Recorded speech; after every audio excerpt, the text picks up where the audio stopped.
This podcast is intended for adult audiences over the age of 18. It contains adult language and situations. The views, thoughts, and opinions expressed in this podcast belong solely to us, and not of any employer, organization, committee, or other group or individuals. This podcast is not intended to be taken as professional advice. Welcome to the SwingNation podcast, a podcast by swingers for swingers, where we look to educate others and push back on the negative stigmas and misconceptions associated with our lifestyle. Come with us and share our pineapple journey as we travel the globe, interview the experts, learn and grow together. Join the nation.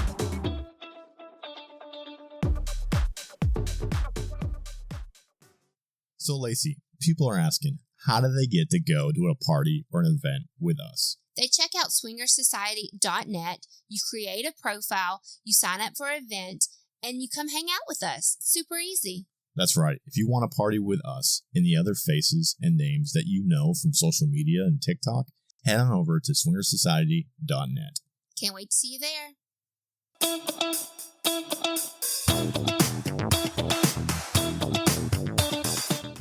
Hey there, pineapple people, and welcome to the SwingNation podcast. We are your hosts, Northern Guy And Southern Girl. and we are sitting down in the studio with a special guest, probably one of our first interviews of the podcast. Probably, yeah. And probably one of our first sponsors of the podcast. Yes.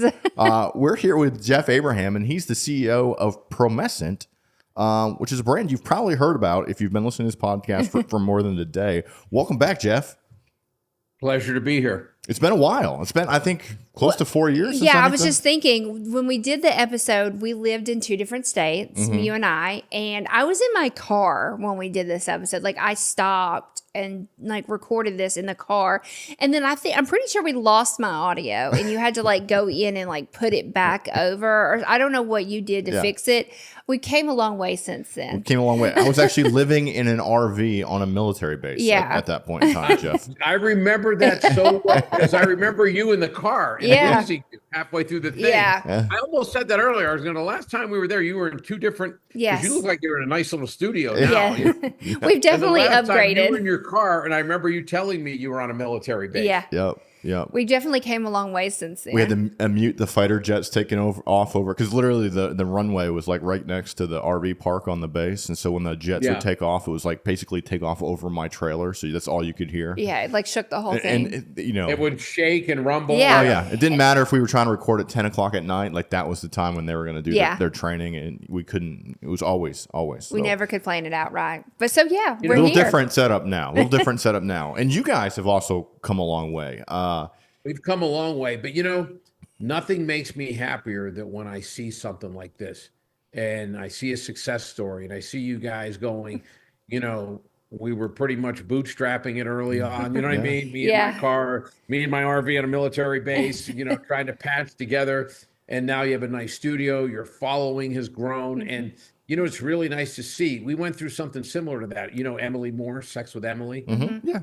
We first started working with her in 2011. Wow. And she was on her couch with a laptop in Santa Monica, and I was in my home, the same thing. And we both laugh now. They go, wow, we've come a long way. Yeah. And it's the same thing with you guys, you know, and it's nice to help someone be a part of that journey on both sides. You guys help us, we help you, and we hopefully both get to where we really need to go. Yeah, no, it's so true. And then, we have several friends now that have started podcasts and stuff as well. And, we listen to their podcasts, and they have Promescent commercials. Yeah. You guys are everywhere. It seems like every podcast I listen to, especially, if it's about swinging or sex or some kind of, alternative lifestyle, it seems like you guys are there. So you've done a really good job at reaching out to all these, what probably most people would overlook is little brands, little podcasts. But we all got to start somewhere. But you guys have done really good at connecting with all of them.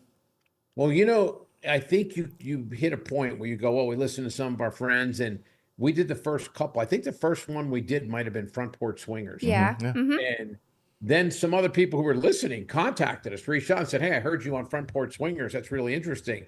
And if you think about it, our products are all geared towards better sexual performance. Yeah.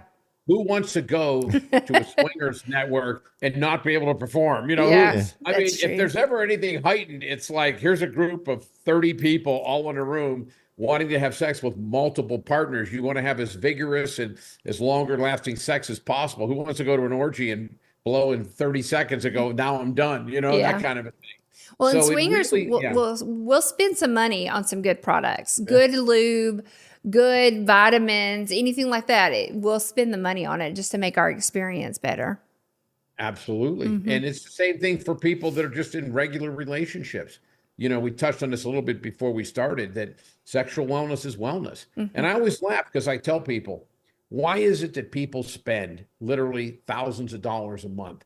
I got to get the newest in fashion. I got to look good. I have a private trainer. I got to eat right. I got to work out. I got to get my hair done. I got to get my hair colored. I got to get transplants. I got to get this. All think about it, done to attract someone. For the most part, I tell this to people, if there wasn't an opposite sex, if there was just one sex and they were all males, there'd be a lot of guys laying around 300 pounds eating Cheetos, watching football all day, okay? Yeah. A lot of what we do in terms of wellness is to attract a partner. Why don't we spend as much time and energy and effort in maintaining and keeping the partner as we do attracting the partner, So spending a couple $100 on making sure you're a better lover and heightened intimacy is really nothing compared to the amount of money you've already spent just attracting that partner.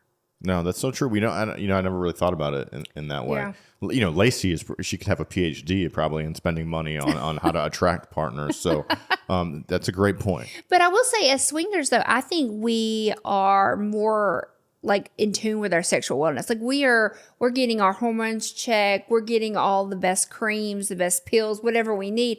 And I don't think a lot of people that are like, I feel like that, you see what I'm saying? Like a lot of normal non-lifestyle people, it's not as important, probably because they're not having as much sex as we are having. Yeah. I mean, we're almost like, like professional athletes at sex. Like that's what we. That's our hobby. 100%. That's our hobby. Yeah. And, obviously you're going to be in an environment where people are evaluating, you on your sexual performance. Yeah.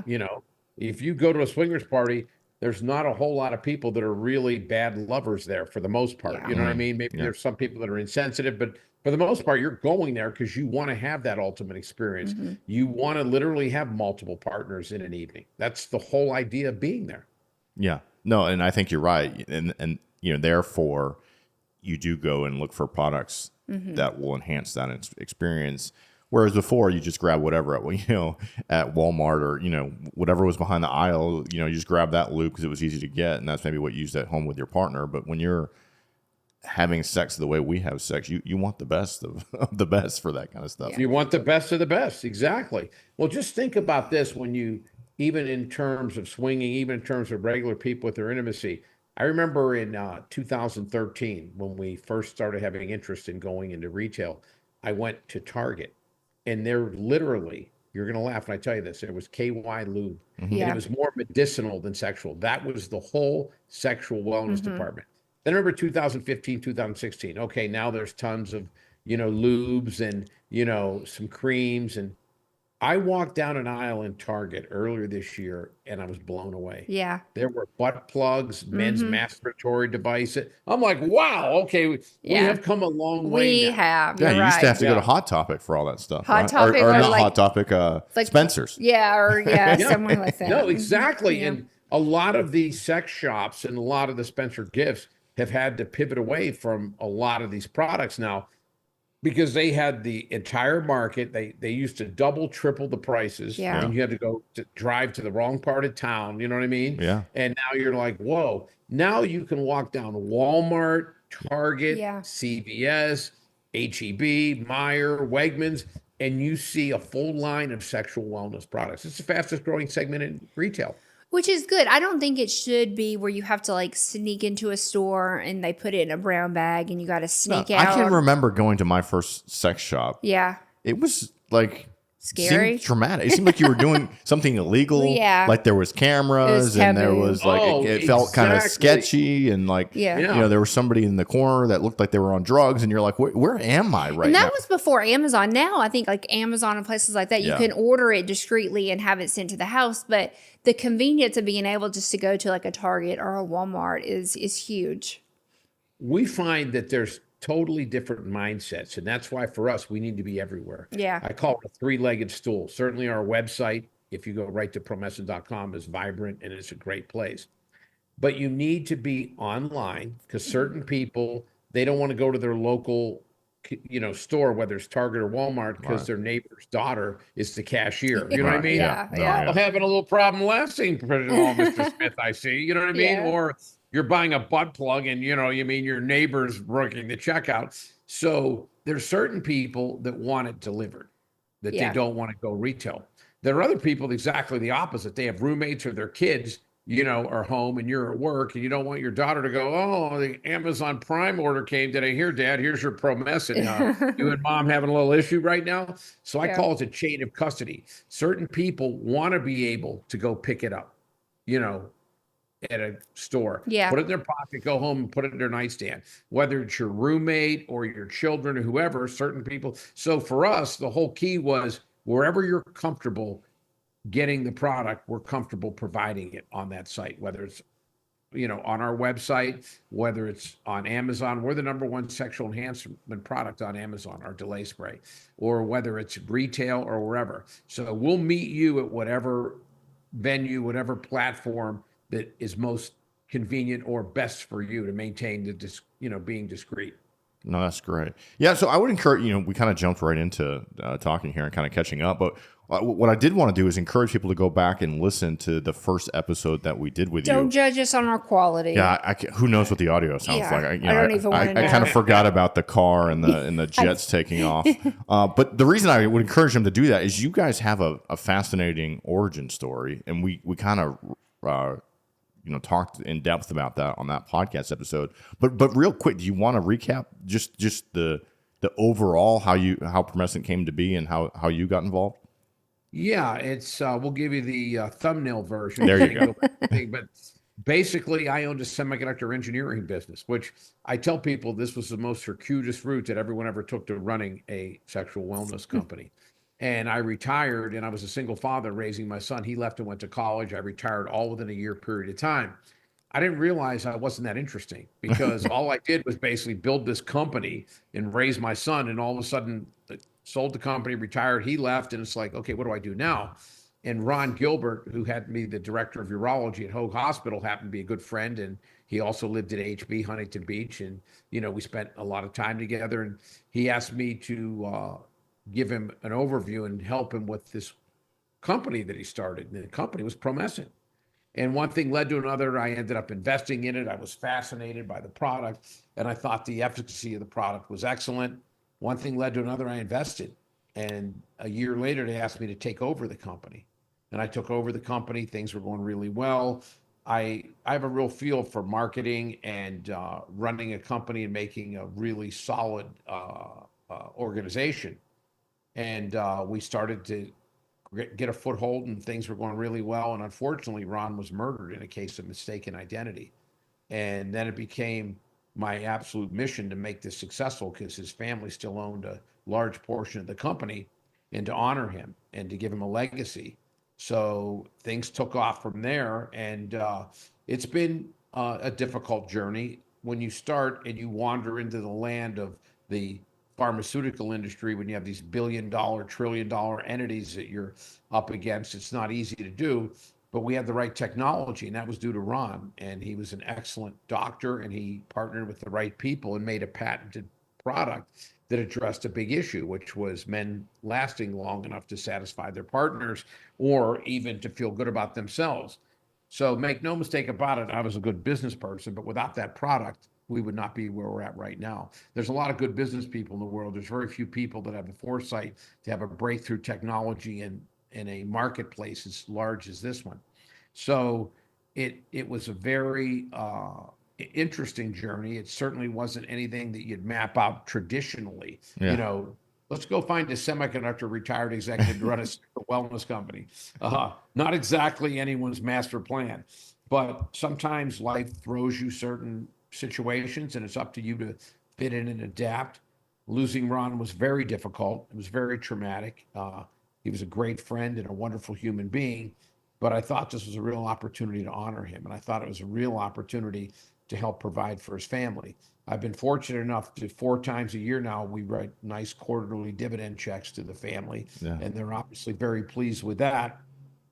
But one day we'll either be acquired or do something where I'll give that master check to them, which will be even better. But we're really focused right now on building the company. We've expanded significantly in retail since the last time we talked, because the last time we talked, I believe it was in 2021. I know it was right during the pandemic, because I remember I was working out of my home office, and doing my thing. And back at that point, we had 2,500 retail outlets. We were in 1,000 Walmart stores and 1,500 Target stores. We're now in 4,000 Walmart stores. We're in 1,500 Target stores. We're in 6,000 CVS stores. We're in 258 HEB stores. We're in 240 Meijer stores, which both of those are full distribution. And we're in 211 Wegman stores. And all of those have multiple products. So we went from 2,500 retail shelf spaces to 13,000 in a space of the last 4 years. And next year, we should be well into the 20,000 range. There's a couple other big players that are slated to launch our products next year. And like we chatted about earlier, it's funny because I run into people now and they go, "Oh my God, you're an overnight sensation." I go, "We started this thing in 2011. There's nothing overnight about it." And it takes so long to build up the momentum and the inertia that I think people don't realize how long you've been around until you finally have that breakthrough moment. And for us, it's funny because people will say to me, "Do you think you can continue to grow, especially at such a rapid pace?" And I look at them and I go, "We'll be able to grow faster." And they go, "That's impossible." And I tell people, you think about it, it's very difficult to grow when your sales, when I took over, were $80,000 a year. And you literally are borrowing money and raising money to the point now where we're extremely profitable. So we're able to do things now we couldn't do before. We're able to do things in terms of advertising and sponsorships and partnerships that weren't available to us. At the same time, we have people approaching us now. People hear us on other podcasts and they call up and go, "Oh my God, I heard you on Adam Carolla, or I heard you on this, or I heard you on that. That's fascinating." I remember before we had to beg, borrow, and steal to get it anywhere. "Who are you?" And we have people now that go, "I saw your stuff in Target. I saw it in Walmart. I saw it in, CVS." And it's easier to grow once you have a certain inertia, once you have momentum. The hardest part is when you don't have momentum, when you're calling up and people go, "Let me do some research and see who you are," kind of a thing. Right. Yeah. But one thing that's always been a given with us is we were very fortunate to start in the medical community. And we have, this past week was SMSNA, Sexual Medicine Society of North America. It's a show in, this year it was in Dallas, Texas. And we have the president of SMSNA, which is Sexual Medicine Society of North America, on our board of directors. We have the president of the International Society of Sexual Medicine. We have Amy Perlman, Rachel Rubin, some of the top female urologists, and Mohit Kira and Larry Levine. And that gives us a lot of credibility because you look at our website, you see these testimonials. So when other doctors go, I've heard good things about this. One of my patients mentioned to it. They go to our website and they go, "For God's sakes, the who's who of sexual wellness in terms of medicine is on our site touting our product." That really helps us. And that's been hard earned because when we first went there, they were, "This is interesting. Let me try some, with my patients.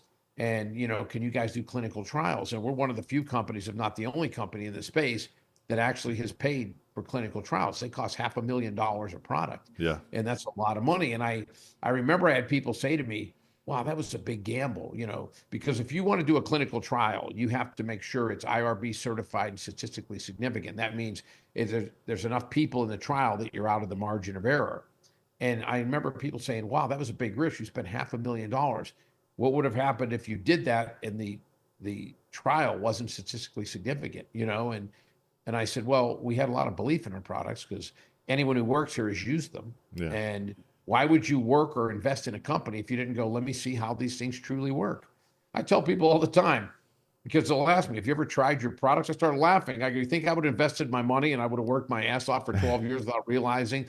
I've used every product that we have. I've used every competitive product because how would I know how to position us? How would I know how we stack up against the the competition without really trying and using everything.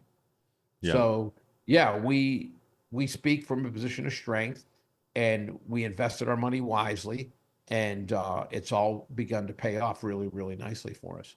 Yeah, so if people don't know, because I don't know if we've really touched on it, that first product was the delay spray, and you've talked about that some, about it's a product that's, for males that helps bridge that orgasm gap. So essentially delaying the time in which a male has an orgasm, which was, like you said, when that product came out, people didn't believe it was real or didn't believe it worked, or all these things. But now you have, I don't know how many products, but dozens of products. So how do you decide which? I'm thinking, like, if I'm Dan and I own a sexual wellness company, there's got to be a million products that you could possibly make. How do you decide which ones to invest in and which ones to put out there? You'll laugh. I wish I could say, well, I was a genius and I sat down and I mapped this all out.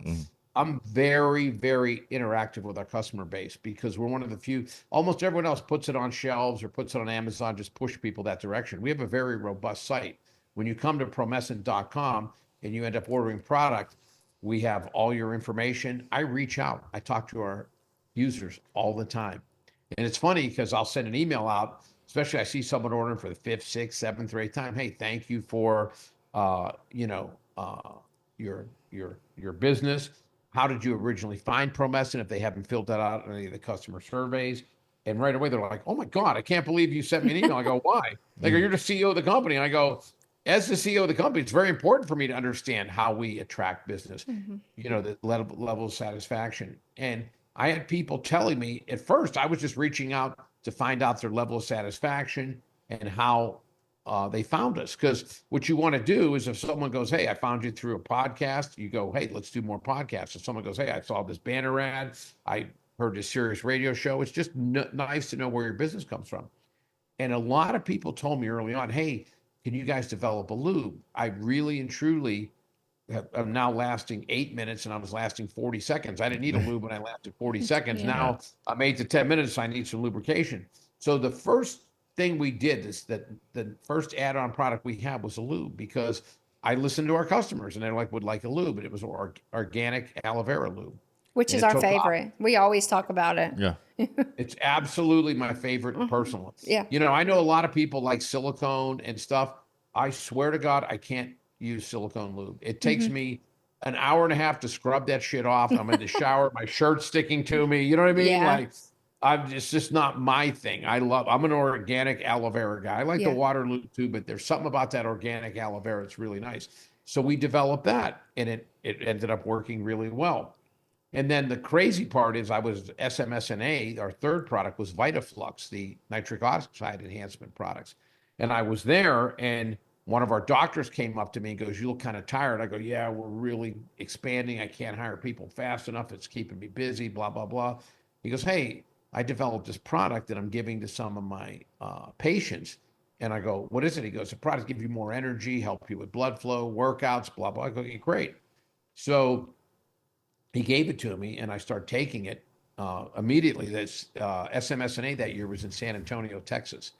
And I remember I came home, and 2 weeks later, my girlfriend at the time says to me, are you taking some kind of ED supplement? I'm like, no, why? She goes, I don't know if you're aware of this, but we've been intimate like 13 days in a row. I go, well, I don't keep a calendar. I'm not checking it off. And at that, I was like 7 years ago. So I was 61 at the time. And, no matter what anyone tells you, as you reach, your 40s and 50s and 60s, close to 70, your number of episodes per month does tend to go down a bit. No one is as horny at 60 as they are at 18. And I was like, you're right. We have been. And I really didn't put 2 and 2 together. And I said, well, things wax and wane. Maybe it's just like this phase. And I remember a week later, I'm like, I'm getting morning erections, and I'm 63 years old. Okay, something's going on here. So I happened to call the doctor that gave us. I said, hey, he started laughing. He goes, of course it does. I'm a urologist specialized in sexual. I go, well, you told me about the other benefits. He goes, I thought you'd assume the sexual benefits. And I go, how exactly does this work? He goes, well, it's L-carnitine, L-citrulline, L-arginine, zinc, and magnesium. He goes, it increases blood pressure. When it does that, or blood flow, when it does that, it decreases blood pressure, but it causes arousal, because when you increase blood flow, it doesn't just go and one specific area, it goes everywhere, and your genitals are part of it. And I said, oh my God, I didn't realize that. He goes, yeah. He goes, not only that, you'll notice that you become leaner, you have less body fat and more lean muscle. Because as we age, every vein and artery in our body has an epithelial layer surrounding it. And what the epithelial layer does, it's very good at keeping bad stuff out, viruses and bacteria. It allows the absorption of hormones, vitamins, and minerals. When we reach our mid to late 30s, that epithelial layer hardens. When it hardens, it gets even better at keeping bad stuff out. Unfortunately, it starts keeping good stuff out. So your hormone levels drop. So for men, your erectile function goes down about 5%. Now, it's not something that's going to make you impotent or, but it is somewhat noticeable. 5% is 5%. At the same time, you retain more body fat. You have less lean muscle tissue because of the lack of hormones. So another thing, benefit of VitaFlux, this nitric oxide supplement, it allows you to soften that epithelial layer. So it begins to naturally soften. So for both men and women, you gain lean muscle, you lose a little bit of body fat that you started to put on. But for women, there's actually an additional benefit. They begin to regain the ability to moisturize like they did when they were younger, because between the aging process, the hardening of the epithelial layer, and then menopause, women have a real issue with being able to naturally lubricate. We have hundreds of women that use this product specifically for that reason. They were able to regain the ability to lubricate naturally. So I said to him, wow, I didn't realize that all these benefits. So I said, would you mind if we market this for sexual wellness? Because they were marketing, it decreases your blood pressure, and they were doing very well in the blood pressure market. I said, being that you're a doctor of sexual medicine, why didn't you market this for sexual medicine? He started laughing. He said, because we're unknown.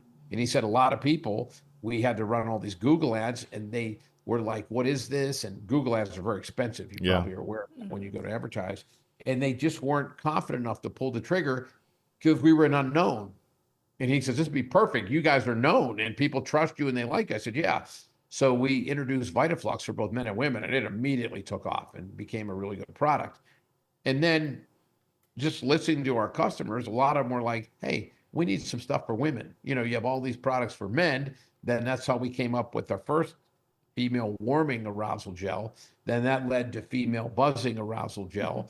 And then it just seemed like at the time, before and after wipes, people would say, do you have anything for like cleanup? Or, I'm at a club with my girlfriend, we go to her house, I just want to police up the area there a little bit beforehand and after. So that was our before and after wipes.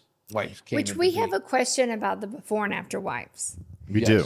So, okay, as swingers, our top products that we probably use, aloe vera lube, 100%. Mm-hmm. The condoms. I really like your condoms. Okay. And I didn't realize before becoming a swinger, I just bought my condoms at the gas station or whatever, probably like everybody else did. So I just thought that's how condoms were. Like I never really. These are like bougie condoms. They're like a better quality, and I can't even explain why they're a better quality, or I don't know if it's the stuff that's on them, or I don't know if it's what they're made out of, but they're just nicer. Yeah. They just are.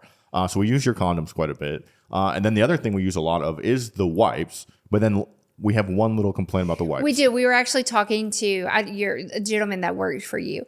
So when swingers go to a playroom, they typically bring like a pack of like baby wipes or dude wipes or something like that, because it's in a pack. And usually one person brings them and then everybody just shares. We love the before and after wipes, but they're individually wrapped. So you'd have to bring like a whole handful. And we're like, there's got to be a reason that they didn't put them in like a pack, a baby wipe pack. And we're assuming or because is there a reason? I guess there is a reason. It's funny. But swingers would love that. Just for the record, we do love the wipes, but we think we would get better use out of them if they were in a pack. And here's the reason. The majority of people that are having intimacy in this country aren't swingers. Okay? So let's but make even one at thing home, really if you have one beside the bed and you need to grab them, usually you want to grab two or three, not just one. Some people, in fact, most people have sex once or twice a week. Yeah. And so they would literally take a year. And once even if you have them in a pack, you pull one at a time. Within 3 weeks, they're dry. You have to throw them away because once you peel that, the reason they're individually wrapped, is they're hermetically sealed. Yeah. So they stay completely moist until you break that seal and use them. Yeah. If we would have one of those, unless you would use the entire box within 3 or 4 weeks, it would dry out. So Yeah. no, you're exactly right. And we would have to create a specific pack for swingers, which if we continue to do as much business we're doing in the swinger market, that might be on the Well, I'd rather see people use like Promescent, like than a baby wipe. Yeah, because that's the problem is when we go to these playrooms, some people bring like baby wipes, and I don't know what some of those seem like they have chemicals on them. I don't know what they don't seem like they're very pH balanced. Yeah, correct. We recommend ours are pH balanced. They have a little aloe vera in there. They're very soothing on the skin. And it's funny you brought up the point, well, this is all top quality. One of the things that I decided when we started expanding, that when we first brought our aloe vera lube, which was our second product we ever introduced to the market, I sent out 100 emails to the first 100 people that bought it. Hey, what gave you the confidence to buy these products? We were a delay spray company. Almost without fail, everyone was fairly identical with slightly different wording. I knew it was on this site. It was top quality. You guys stand behind it 100% because we have a 30-day full money back guarantee. So when I introduced VitaFlux, same thing. Hey, this is a, kind of a pill. It's a supplement. What gave you the confidence? If I was on this site, I know it's top quality. I know that you stand behind it. So then I had this epiphany. I said, we need to keep our eyes and ears open for different products and different things that listen to our customers. But every time we introduce a product, there are criteria. And the number one criteria, it has to be as good, if not better, than everything else in that space. Mm-hmm. And that way we maintain that, because we have people that will call up and literally, or order online, literally order one of everything we make. Yeah. I've seen orders of 8 different products, 2 different types of lubes, delay spray, delay wipes, before and after wipes, a vibrator, this whole thing. So it became very apparent to me that people were coming to our site and they really wanted to go, I don't have to go to 3 or 4 sites. I want to buy everything I need at this site. But the thing that gave them the confidence is everything that we had been introducing was as good, if not better, than everything else in the space. So that became our mantra. And that's why it's funny because, we have some investment banking firms working with us now and potential acquisition targets looking at us. And they all ask me this question, oh, how many products do you plan on introducing next year? I go, somewhere between 0 and 6. They're like, what? I go, somewhere between 6. They go, well, shouldn't you have a firm number like 3 or 4? I go, think about that. If I'm to maintain the quality that I want to maintain, what if next year I don't find 3 products in 3 different new spaces that are as good, if not better, than everything else out there? That means I'm not going to introduce them, because as soon as someone buys a product from us and they go, that's kind of a second-rate product, they're not going to have the confidence that they have right now. Now, if I find 8 products next year that all meet then I'll invite 8 and I'll launch 8. But I will never waver. When someone goes, how many products will you introduce? I go, I'm not going to give you a firm number, because if they don't meet that strict criteria, they're not going to be on our site and I will not introduce them. So we are very, very, very strict with that for us to introduce a product, it has to be as good, if not better, than anything else in that space.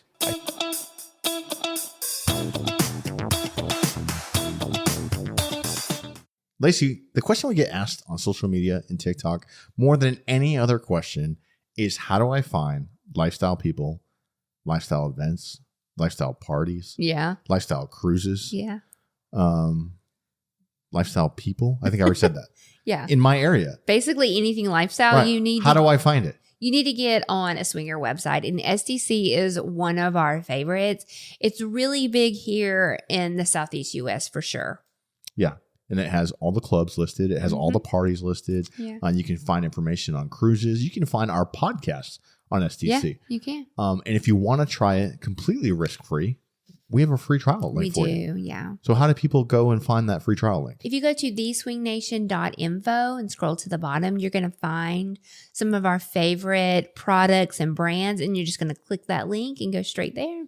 All right. If you guys want to find lifestyle people in your area, go sign up for SDC, completely risk-free, and see if it works for you. I agree. All right, guys. Bye. Go check it out. Lacy, one thing I don't leave home without when going to a swinger event is my ED medication. That is correct.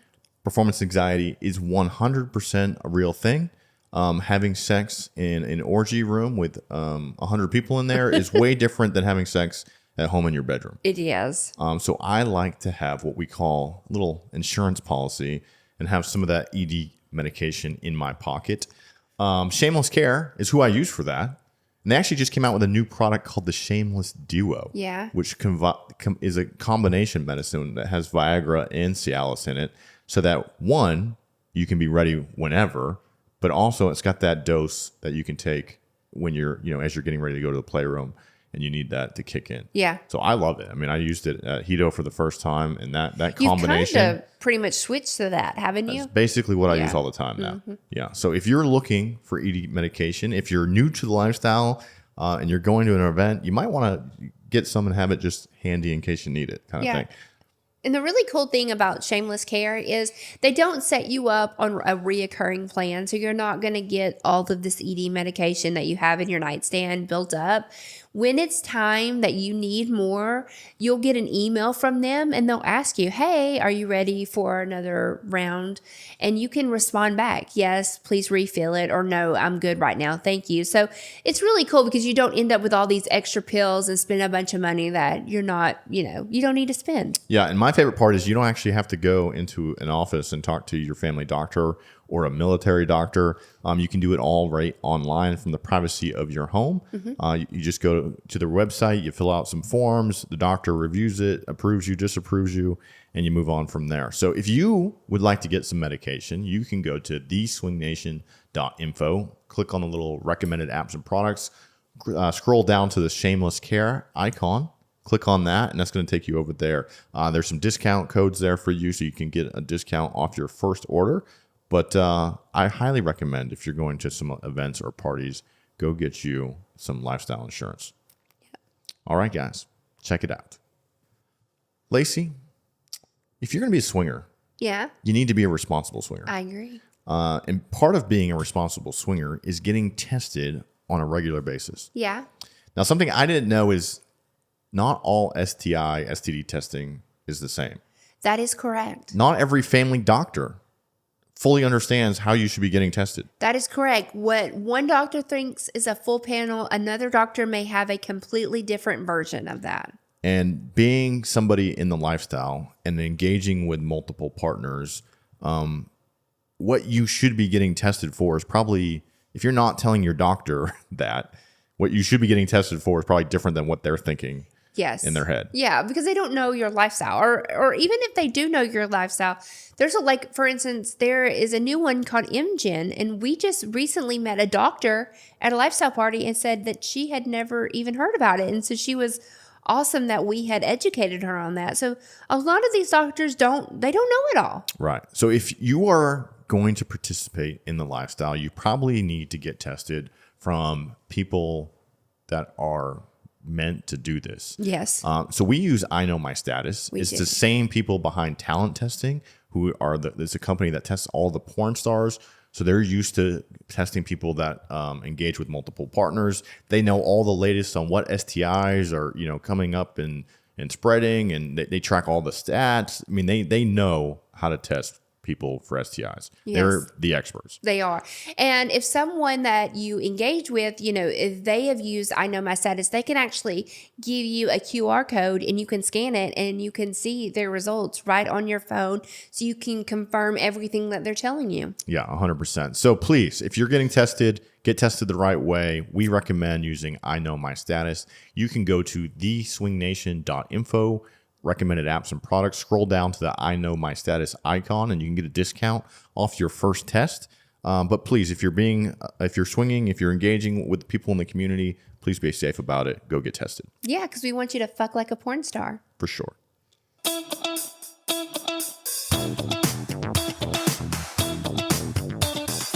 I see you just picked up our vibrator. I did. I turned it on before we got on the call, and I was actually very impressed by this. Well, Lacy's a magic wand type of person, so it takes a lot to impress her because she likes the one that you have to plug into the wall. That has a motor. And it's got to be a 220 outlet.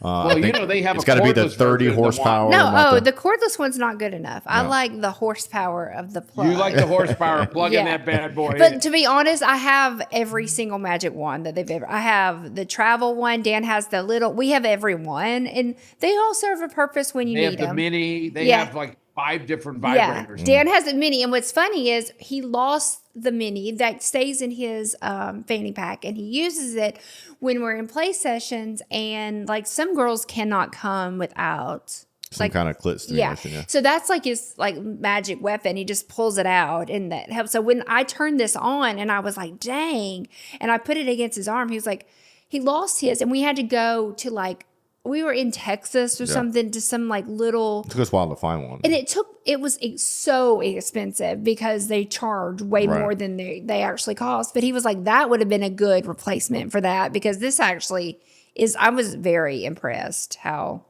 powerful when we this little developed our thing line is. of vibrators, this might be the only time in history. I remember the person we were working with, the development engineer from the company we were working with, he says, hey, we can do this, this, and this. We'll strip this out, this out, this out, and we'll get your costs way down. I said, you're not stripping anything out. Yeah. And I said, we don't sell on price. We want to be competitive, but we sell on value. Yeah. He goes, This I is said, a good let me tell you value. something. Yeah. I go, that's exactly the mantra. That's what we always stress. Mm-hmm. We don't want to be the cheapest, but we want to be the best value. Okay. This feels very nice. It's actually really, like, before you even got on the call, Dan and I just personally were sitting here. I was like, dang, I really like this. So it's a little like, just, I don't know if you can see me, but it's a little bullet. Yeah. So people that it are almost watching looks like a this. lipstick vibrator. Yeah, no, it's kinda, actually Exactly what it looks like, a lipstick. Yeah, and it's water. Well, it's You can put it in water It's too. waterproof. Yeah. Oh, yeah. That's awesome. Well, it's funny because when we first started researching vibrators, everyone that makes vibrators is like, let's get in touch with these guys, because they know that we're one of the up and coming leading full service sexual wellness companies.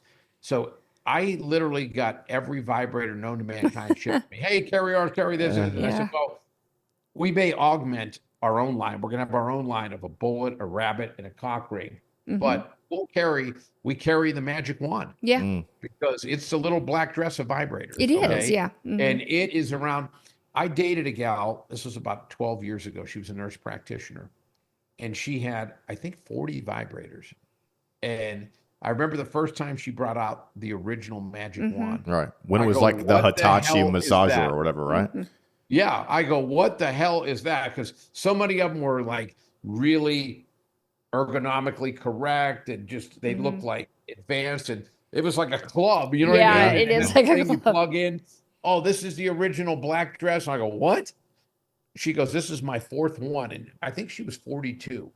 And she goes, this is my 4th one. I found this when I was 24, and I use it every single night. No matter what other vibrators I'm using, no matter what, I always use It's my magic favorite. wand. I've had it longer than I've had Dan, to be honest with Yeah. you. It's been in my life. It is plugged in next to her bed. It at doesn't all get times. unplugged. She might not use it every night, but she uses it 3 or 4 times a week at least. for sure. Yeah. And I just laughed. And I remember when we first started carrying vibrators, I said, I'm not going to violate anyone's patent or try to be one of these people that goes, let's make it slightly different. Get the best. It's there. It's established. Yeah. And we start carrying it. And everyone goes, oh my God, you're carrying someone else. I go, yeah, because it's the best Yeah. in terms of what it is. And I don't want to have a knockoff or one of these, whatever. What we do really well, but we also respect someone else who makes the best thing in that particular space. And so we carry the magic wand, and we do really, really well with it. One of the main issues that I had, and I don't think you see this as much in the swinger things because people tend to be more educated about sex and less uptight. I know when we first started selling vibrators, we were selling a lot more to women than we were to men. Yeah. And, you know, I have a full range of vibrators in my home. Number one, I already had a bunch. And then once I started doing them, everyone sent me some to try out. But a lot of men, especially men who aren't swingers, who aren't really secure, think that bringing a vibrator into their relationship means that they're deficient, or means that, oh, maybe I'm not the best lover. And I've actually done some videos, and I tell people this whenever I'm on a podcast: men, check your ego at the door. Yeah. Your goal is entering a room, whether you're with one person, by yourself, or with swingers at a swinger event. Your goal is for whoever you're being intimate with to have as many and as high as degree of intense orgasms as possible. Don't ever think that a vibrator is in place of or means that you're a diminished lover. If anything, you're taking it to the next level. And shouldn't your focus be on satisfying your partner? Yeah. I guess I've just always had a little different approach. I want my partner to have as many orgasms as possible and have them be as intense as possible, because my life experience has taught me if my partner has many intense orgasms, she's going to go, I like this guy. He's a good provider. He's funny. He takes care of himself. I want to make sure he's not going anywhere. So I'm making sure he has as many, orgasms as possible. So I really consider it almost like you're paying it forward by making sure your partner is ultimately as satisfied as possible. You're really guaranteeing your future, number of orgasms and intensity of those orgasms. So I would stress to any males who might be listening, who certainly aren't in the lifestyle yet, or might be a little bit curious, investigate. You will find that your partner wants to have as many orgasms as possible. Just like you said with the bullet that you had before and everything else, is there are a lot of women who can't climax unless they're having direct clitoral stimulation, which is hard during regular intercourse. So that's why a cock ring is good. That's why having a little bullet vibrator, putting it right on the clit, even while you're having regular sex, only intensifies and it, gives you a higher probability of your partner having sex during intercourse. Yeah, I cannot agree with you more, Jeff. And that's exactly like what Lacy said.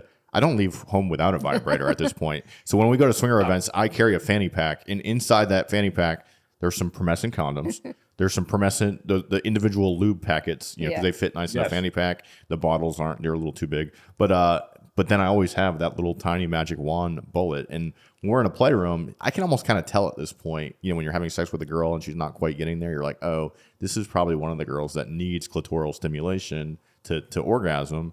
So I'll reach for that vibrator, and 9 out of 10 times they're like, "Oh, thank God!" oh, exactly. Give me that. Like, yeah, that's perfect. I don't care how great of a lover you are without that direct clitoral stimulation. Some girls just need that. They need the vibrator on their clit to orgasm. I'm different. I can come without it, but then if you add it, that's just like a whole different level. Then Lacy starts making all those. She starts making all those demon noises.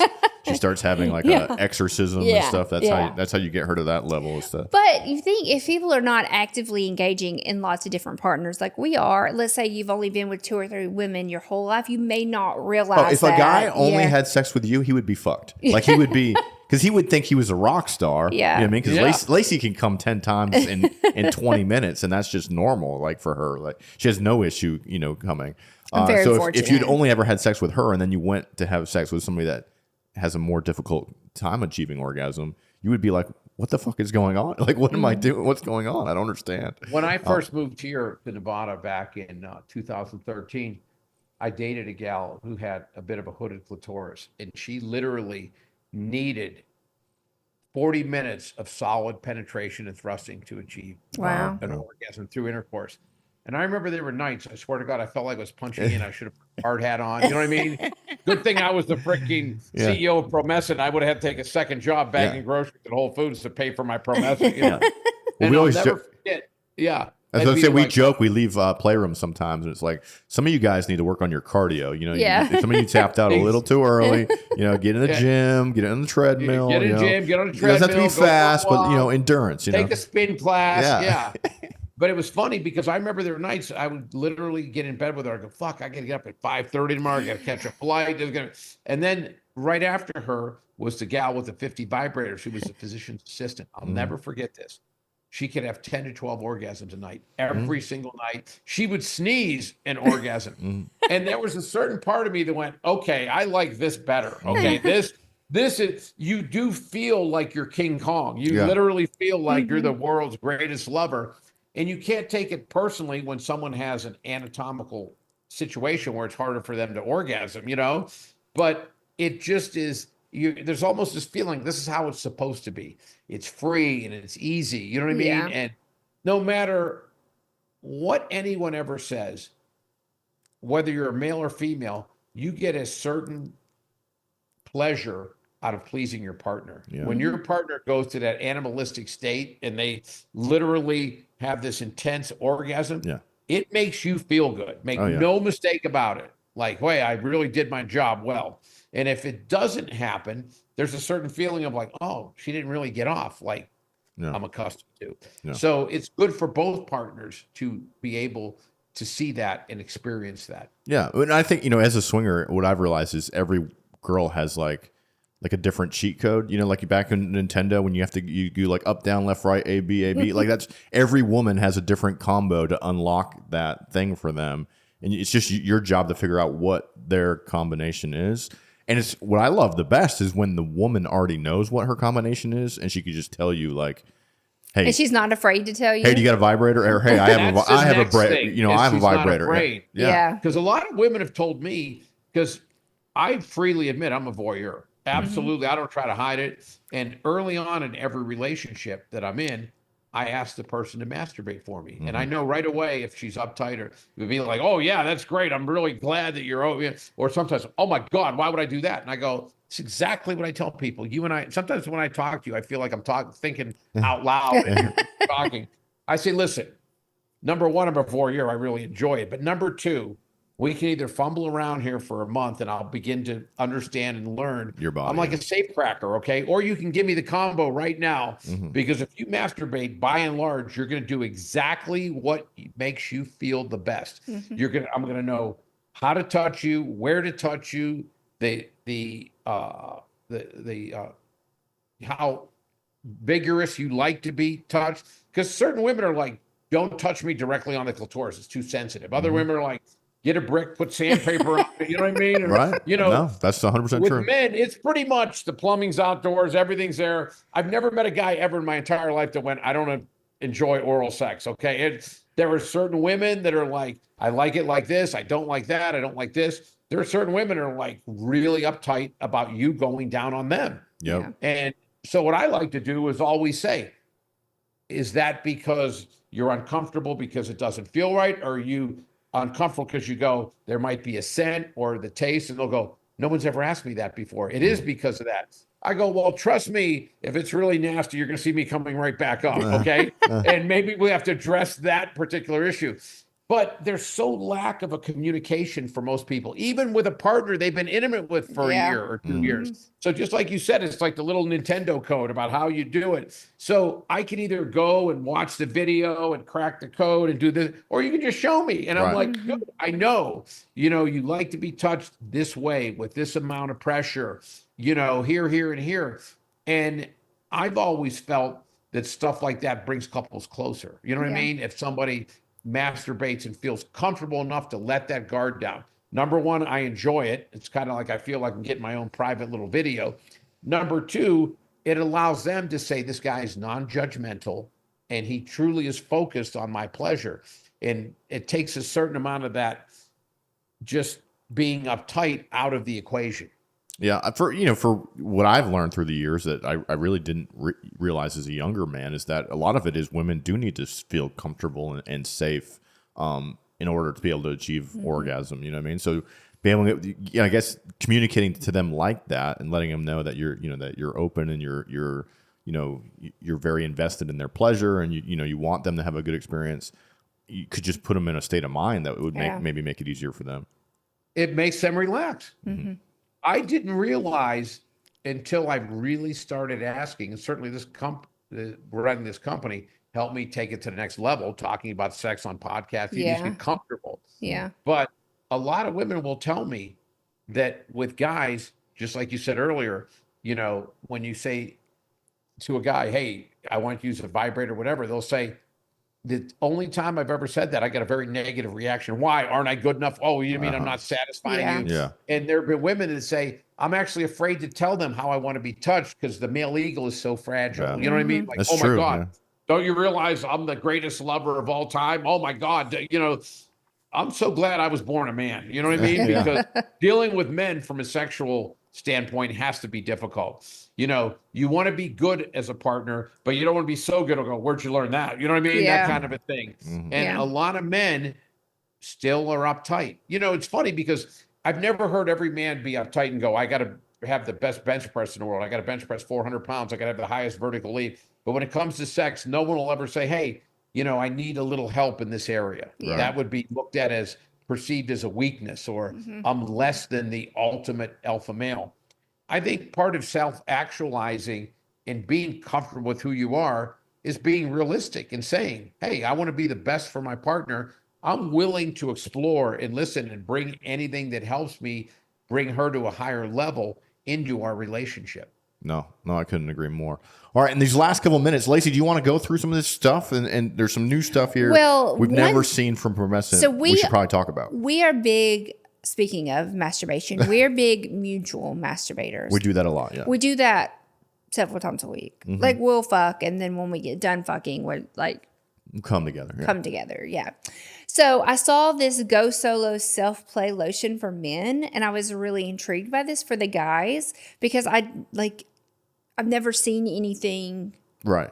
Like there might be stuff out there. I've just never seen. Right. Have Usually you just grab the Jergens or whatever. Or that's just exactly. You grab the Jergens, you grab the Cerar, CEAR, whatever that stuff is, and away you go. And it is a lotion. I've actually felt it earlier when you were talking. Oh, it's silky. Yeah, it is. Did you? It's non-sticky. Yeah. There's nothing worse than a guy's masturbating, and the next thing you know, his genitals are just stuck. You know what I mean? It's like there's goop and everything on there. No, it's nice. So that was developed. some lotions were like clump. You know what I mean? Yeah, like no, it's nice. nice, From too much friction or whatever. Yeah, and in talking to urologists, there's become. It shouldn't surprise anyone. We live in an era right now. Everyone wants to work remote. Yeah. Everyone goes to Uber Eats and Grubhub. No one even goes out of the home. Okay. Yeah. Do you know the fastest growing segment? Sexual wellness is the fastest growing segment in retail, but one of the fastest growing segments in sexual wellness is male masturbatory products, whether it's Fleshlight or Pocket Rocket, all these different things.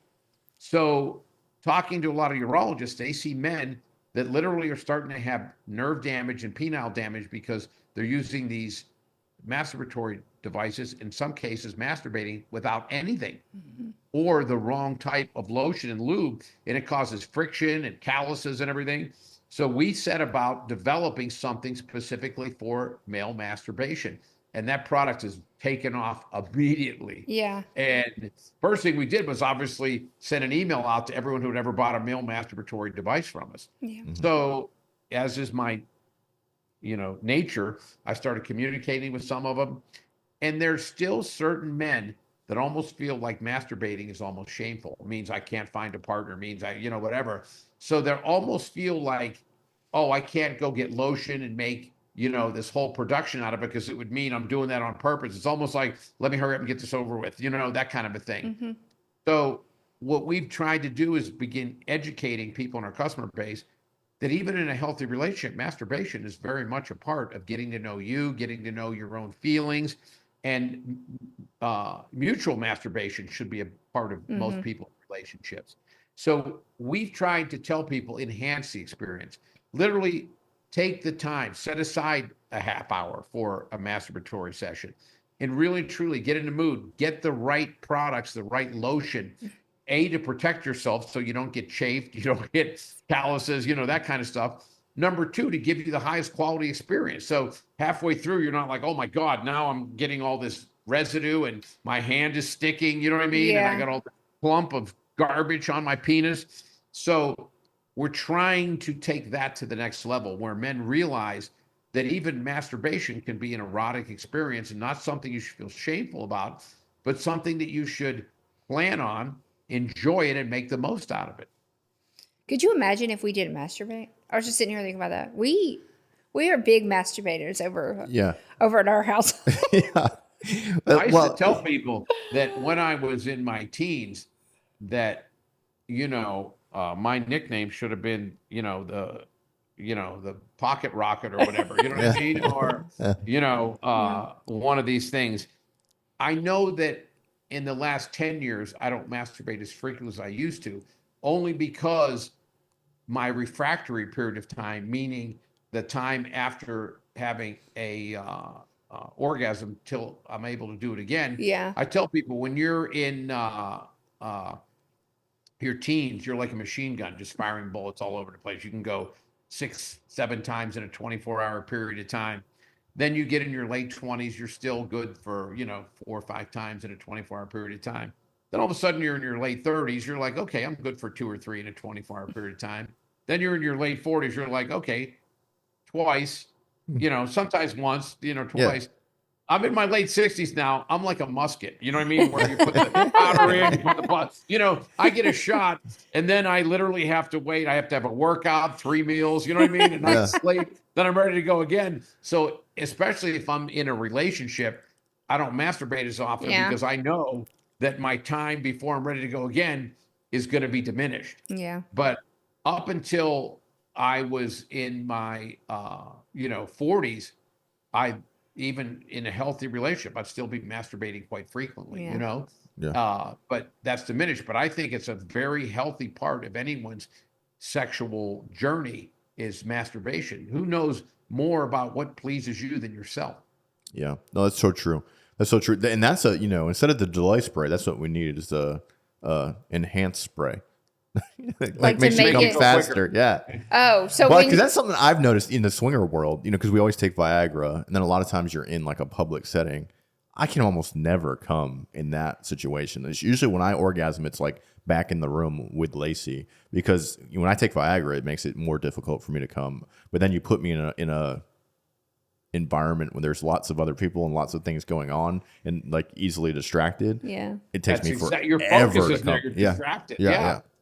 And some women take it like personal, like they want to be able to make you there come. are some women that if I don't come with them, it's like they feel like they didn't do their job, and so they will like I'm not one of those women. go out of their way to try to make me come. And sometimes I have to be like, hey, you're doing all the things. You're a rock star. All the right things. It's just not going to happen in this environment. Every guy knows that they've been in a situation once or twice in their life that you're with someone, you're totally into it. Mm-hmm. But for whatever reason, you're not going to ejaculate that night. Mm-hmm. And there's nothing worse than someone's like, I don't care what happens, I'm making you ejaculate. Right. You're like, wait a second, I'm getting chafed here. Okay. Yeah. I would love to as well as you would like me to, but I'm not going to get damaged over this. Okay. Right. Relax. Yeah. We can wake up in the morning and go again. You know what I mean? But we're not going to get to a point where it becomes your life's mission, for this to happen tonight.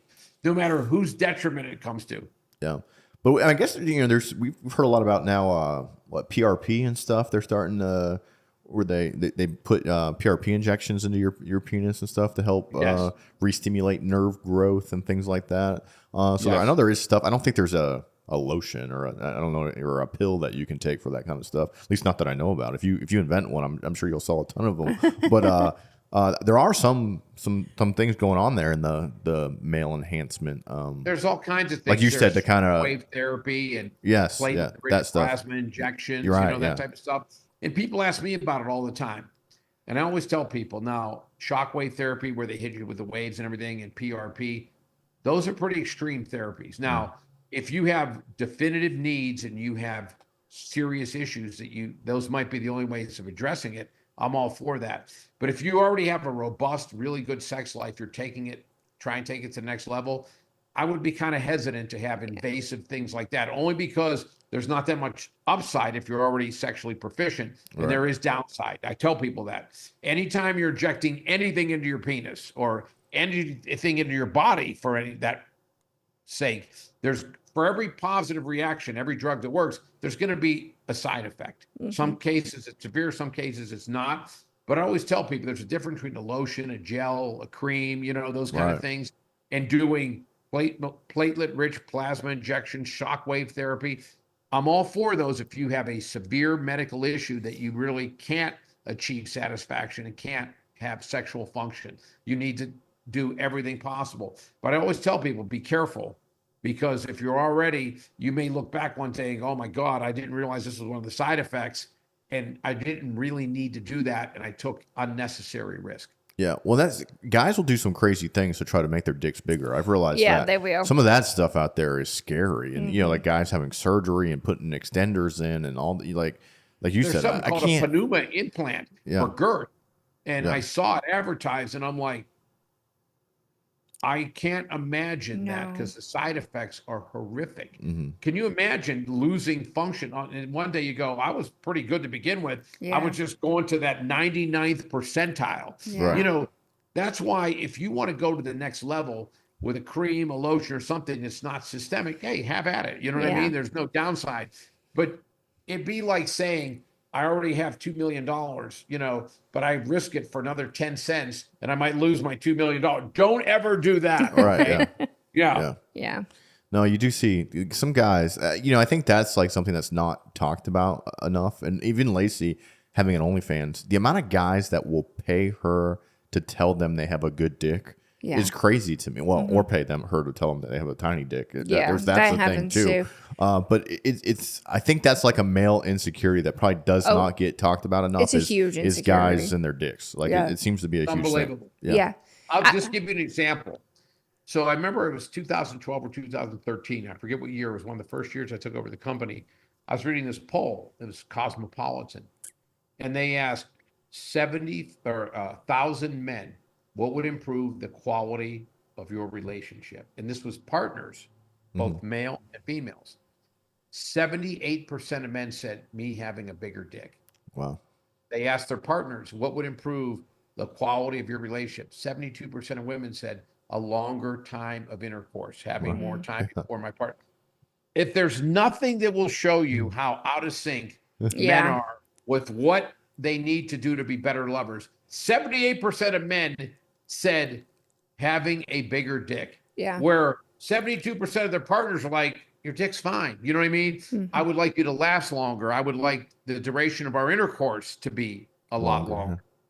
There is, I always tell people this. I'm kind of glad I'm 68 and not 28 or 18, because back when I first started being intimate, there was no internet. There was no cell phones. There was no anything like that whatsoever. And I remember the first time I was intimate, I lasted, I think, 37 seconds. I thought I was fantastic. Thought this was the greatest thing in the world. I was 15 years old, I can't imagine being intimate now for the first time, having watched porn, Right. Yeah. and in my mind thinking the average penis is 9.5 inches long. It has a circumference of a beer can. The average man lasts 45 minutes. Right before he climaxes, he jumps off, runs across the room, and shoots a woman in the forehead from 15 feet away. I would be this raging bundle of insecurity. You know what I mean? Yeah. Like, sometimes ignorance is bliss. Being naive has a plus. Yeah. Well, that almost makes me wonder, now you say that, if you're talking about how masturbatory aids are like the number one growing sales area. Well, I wonder if it's because people are having sex with each other less and sex with themselves more because of things like porn and There's a lot of young people that don't leave the house anymore. They work remote. They get Grubhub. They get Uber Eats. They have Amazon. That would be Lacy if she could. Order. They don't even fucking want to go out and date. It's like, I take care. I never leave the house. Right. I got 5 OnlyFans subscriptions to all these hot girls, and I got a lot of lube, so I'm good at home. I got everything I need right here. I don't have to leave. Yeah, probably be cheaper. How much money I would save if that's the route I went? Be a lot cheaper. But nowhere near as much fun. No, guys. not as so if that's fun. you, if you're listening and you're sitting at home and just masturbating and ordering Grubhub, get out there. Yeah. Sex is fun. It's worth it. I promise you. I'm all for social interaction. I love flying, meeting new people. I love going to a restaurant, sitting at the counter, watching a sporting event, having lunch, and just meeting new people.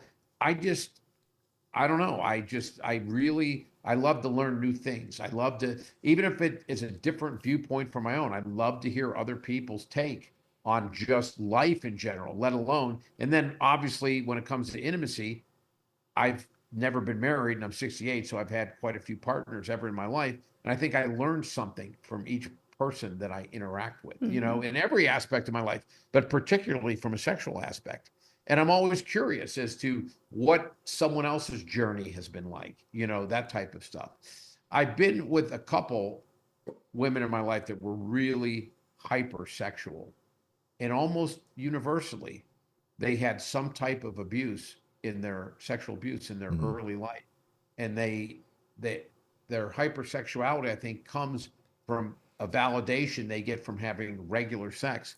And there's just so many things like that fascinate me that you would never, ever put together, but your life experience, because I'm always like, if someone's like, hey, we have to have sex 2 or 3 times a day, I'm like, wow, that's, then sometimes you're like, well, that'll probably, once we're in a relationship, 6 months or 8 months to start. And you're like, wait, this isn't waxing and waning at all. This is the expectation. And I'm always, oh, have you always been this way? And then they'll really, tell you in a moment, yeah, I was abused by a friend of my father's, blah, blah, blah.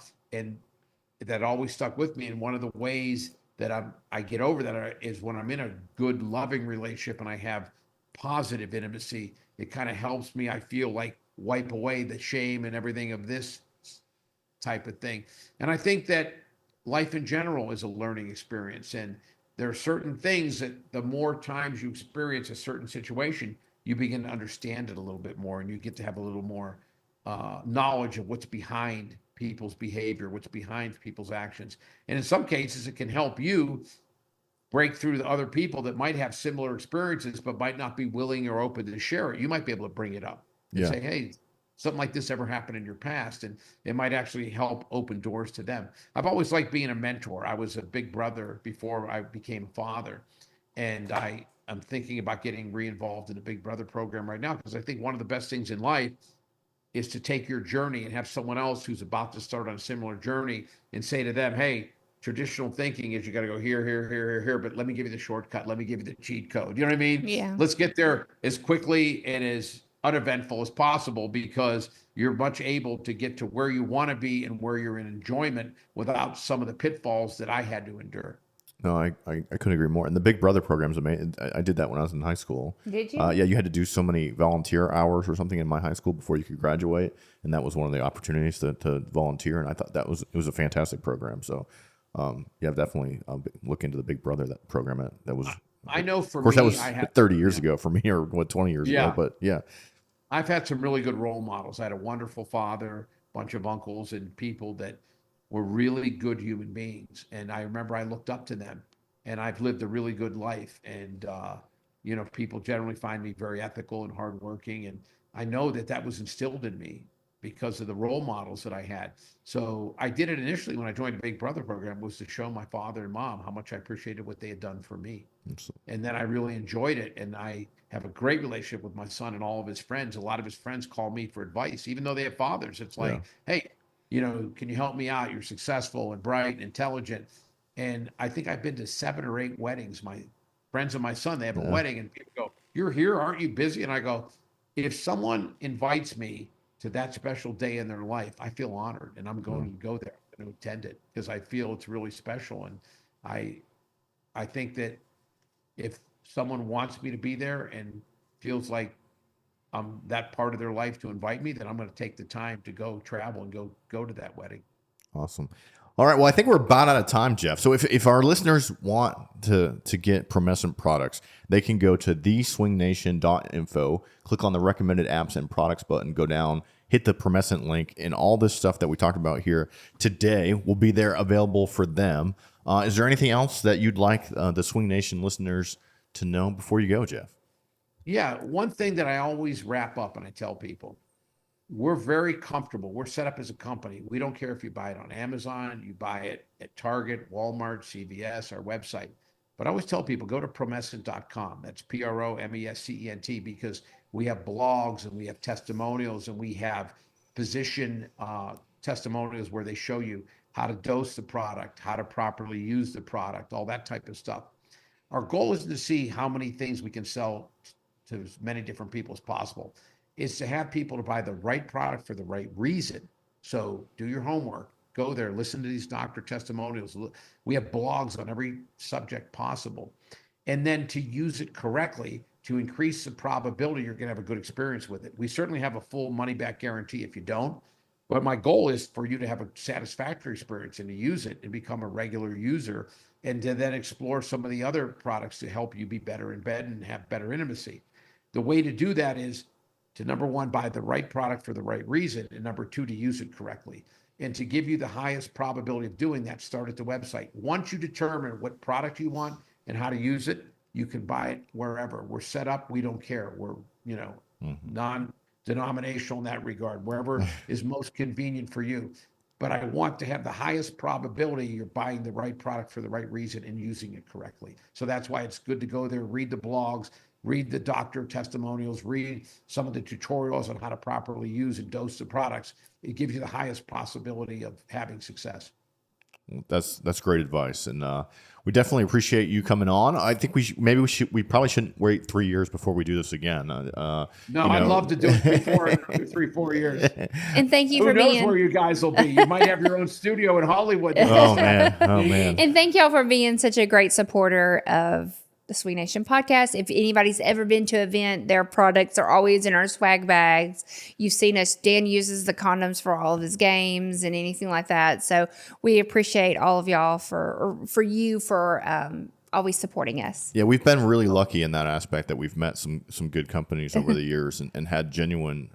We have a lot of like actual relationships with our sponsors, and you guys have been there from the beginning, and definitely appreciate everything that you've done, not only for us but for the community. I know all the swinger podcasts out there that you guys take part in, all the lifestyle events that have your lube and your condoms and that stuff you guys provide. You definitely have been probably one of the bigger supporters of this community as far as from a company standpoint. So we definitely want to community. Thank you. I just for wish that. I would have discovered it earlier in my life. You know what I mean? There's still time, Jeff. There's still time. I wish I wasn't early 60s before I discovered, Yeah. And the people, by and large, in the swinger community are just so hospitable, and they're so open and welcoming. And you know what I like about it? There's none of this competition. I don't want you to be on anyone else's podcast. Nah. They share. I've had people go, oh, Carol and David told you to come here. The blah, blah, blah. Brian and Brenna said that, and I'm like, wow, that's because you want to grow the entire segment, the entire community, and everyone benefits. Right. Bigger pie, not a bigger piece of the pie. Is always That's the goal. exactly right. Bigger pie, everyone's slice gets bigger. Right. Yep. 100%. Well, we thank appreciate you you. being here, Jeff. Thank you. It's been a pleasure. All right. Well, I think with that, in a world full of apples, Be the pineapple. be the pineapple, guys. Bye. Bye.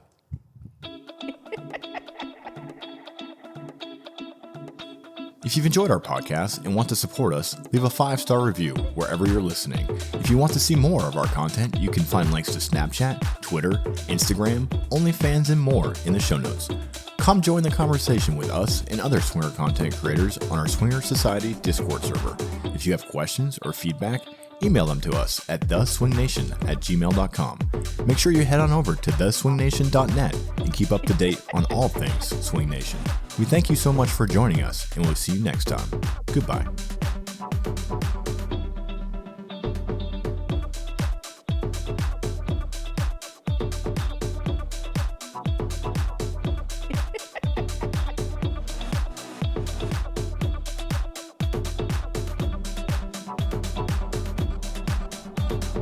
That's so hot.